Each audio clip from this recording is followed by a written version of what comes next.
The story begins with a fisherman named John.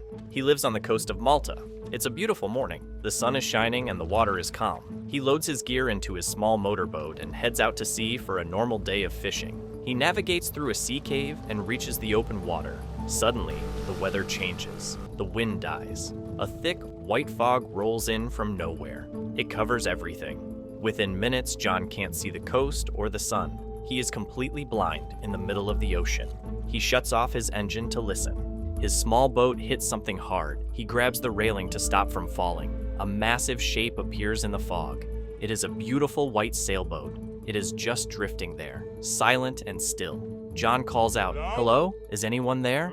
No answer. He gets curious. He steers his boat next to the yacht and ties it securely with a strong rope. He climbs aboard the big boat to check it out. The deck is empty. He walks into the cabin. It looks like people live here. There is fresh food on the table and clothes hanging up, but there is not a single person on board. It's completely silent. John tries the radio to call for help. Static. He decides to leave.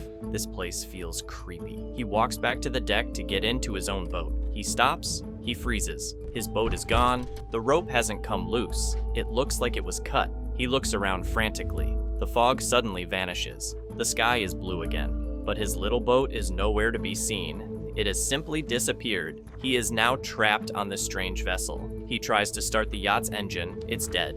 He goes down to the engine room. He finds a toolbox and spends hours fixing it. Finally, the engine starts. He feels relieved. He steers the boat toward where he thinks the land is. He needs to use the bathroom. He goes downstairs and enters the small restroom. The door slams shut behind him. He tries to open it. Locked. He pushes and pulls. It won't budge. He yells for help even though he knows he is alone. He uses a coin to try and turn the lock from the inside. Nothing works. He looks in the mirror cabinet for a tool. He freezes. Inside the cabinet, there is dried blood smeared on the shelves. Someone else was trapped in here before him. Suddenly, he hears a warning on the radio outside. A cargo ship is coming. He climbs up on the toilet and looks out the tiny round window. A massive steel ship is heading straight for him. The sailboat is steering itself directly into the path of the giant ship. John screams for help through the window, waving his shirt. But the cargo ship is too big. They can't see him. He is about to be crushed. He sees a rope hanging on the deck outside the window. He sticks his arm out and throws the rope into the water. He hopes it tangles in the propeller to stop the boat. It works. The rope tightens and the boat slows down, but the other end of the rope whips into the bathroom. It wraps around John's neck. It pulls him up, choking him. He kicks and struggles, gasping for air. Outside, the cargo ship misses them by inches. The massive wave from the ship hits the yacht. John is thrown across the bathroom. The rope loosens. He falls to the floor, coughing. He survived, but then he sees water on the floor. The boat is leaking. He turns on the sink tap to drink, but nothing comes out. Not a single drop. He tries again, harder, still dry. He just stands there, thirsty. The boat is playing a game with him. Night falls. A storm hits. The boat is tossed around violently. Water fills the bathroom. It reaches John's waist, then his chest. He is freezing and terrified. He presses his face against the ceiling to breathe. He is going to drown in this box. But then,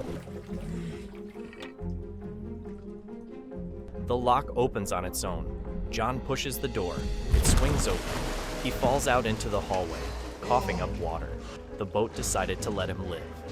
Hey, stop for 3 seconds. These thrilling recaps take hours of work to make just for you. One click on subscribe is all I ask. It costs you nothing, but keeps me alive. Please hit it now. Back to the story. John runs up to the deck. The storm is over. The boat is sinking low in the water. He needs to escape, so he finds some plastic barrels with wood and builds a raft. He gathers some food and water, jumps onto his raft, and paddles away. He waits for the yacht to sink. Hours pass. The yacht doesn't sink. It just floats there. Then he sees a ship on the horizon, a rescue ship. He paddles toward it, screaming for help. Suddenly, the engine starts itself. The yacht turns. It aims straight for him. It speeds up. The boat is hunting him. John tries to swim away, but the yacht smashes his raft to pieces. It circles him, blocking his path to the rescue ship. The other ship disappears. John is alone in the freezing water. He sees dolphins nearby. They seem friendly. but the yacht revs its engine loudly, scaring them away. John is freezing to death. He has no choice. He swims back to the monster. He climbs the ladder and collapses on the deck. He is a prisoner. He falls asleep in the cabin. When he wakes up, the boat is moving fast. He tries the door. Locked. He is trapped inside again. He looks out the window. Land. He sees a harbor with houses and a church. He hears a noise under the floor. He finds a small hatch. He opens it and crawls into a tiny storage space, hoping to find a way out. The hatch locks above him. He is in the dark. He hears the boat dock against the pier. He hears footsteps on the deck. Someone is walking above him. "Help!" he screams. "I'm down here." The footsteps stop. Silence. The air in the tiny box runs out. John starts to suffocate. He claws at the walls. He is going to die right here at the dock. Click. The hatch pops open. He climbs out, gasping. He runs onto the deck. The door is unlocked. He jumps off the boat onto the concrete pier. He is safe. He grabs a metal pipe and looks around for the person who tortured him. "Show yourself," he yells. But the town is empty. He runs through the streets. Shops are open. Food is on tables. But there are no people. It is a ghost town. He hears an engine. He runs back to the harbor. The Aeolus has cast off its ropes. It turns around and heads back out to sea. It is leaving him. It has finished its game. John is confused. He starts walking across the island. He climbs a hill and looks down at the other side. He stops. He can't believe his eyes. On the beach below, everything is normal. He sees cars. He sees tourists swimming. He hears music. He runs down to the water, and there, tied to a small dock, is his own little fishing boat, the same boat that vanished. It is sitting there peacefully, exactly where he left it. He looks at the sea. Through the mist in the distance, he sees the outline of the Aeolus. It is waiting in the shadows for the next victim. The boat didn't take him to a new place. It trapped him in a loop. It tortured him, broke him, and dropped him right back where he started, to the world he never left. But he knows the truth. If you're still reeling from that last disaster, wait until you see what happens when humans create their own monster. This little troll watched them murder his father. 20 years later, he comes for blood. This is the story of a gentle giant who becomes desperate to slaughter every warrior alive. Click the video popping up on screen to watch the full story, and I'll see you there.